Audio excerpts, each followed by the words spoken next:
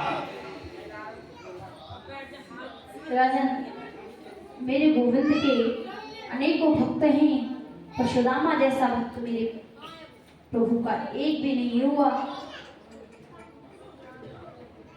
कहते हैं विप्र सुदामा बसत है,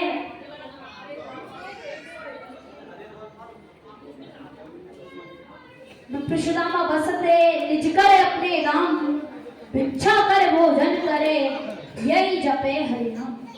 सुदामा अपने परिवार के साथ अपने गांव में रहते हैं, भिक्षा करके जो धन मिल जाता है उसी से संतुष्ट हैं और गोविंद का भजन करते हैं। सुदामा गरीब तो हैं परंतु उतने ही बड़े संतोषी भी हैं। सुदामा जी की एक पत्नी है जिनका नाम है सुशीला, जैसा नाम वैसा ही काम। सुदामा 5 घरों से भिक्षा करते हैं, जो भिक्षा में मिल जाता उसी से संतुष्ट रहते हैं।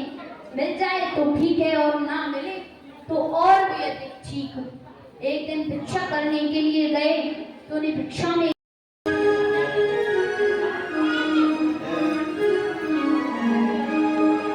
दूर नगरी बड़ी दूर नगरी, दूर नगरी बड़ी दूर नगरी, दूर नगरी बड़ी दूर नगरी।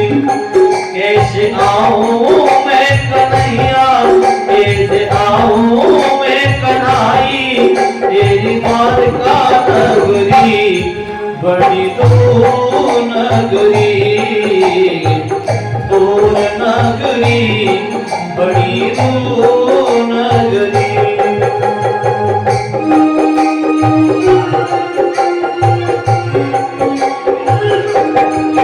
हरि बोल।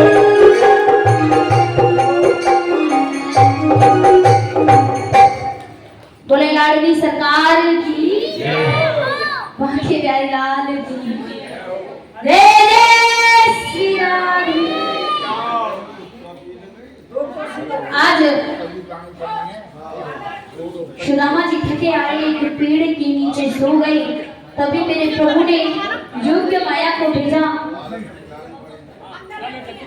योग्य माया को भेजा। कृष्ण कहते हैं जो आवे पग एक तो मैं आऊं पग 60, तू करनी काठ सो मैं रोही की लाठ।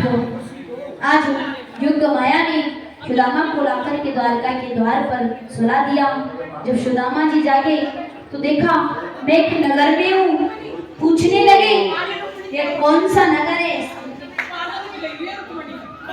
कहा ये द्वारका छे, ये द्वारका नगरी है।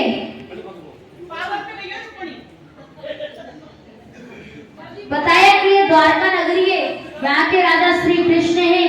तो आज उन्हें 6 द्वारों से वापस भगा दिया गया। 7वें द्वार पर द्वारपालों से विनती करने लगे। आइए किस प्रकार सुदामा जी द्वारपालों से विनती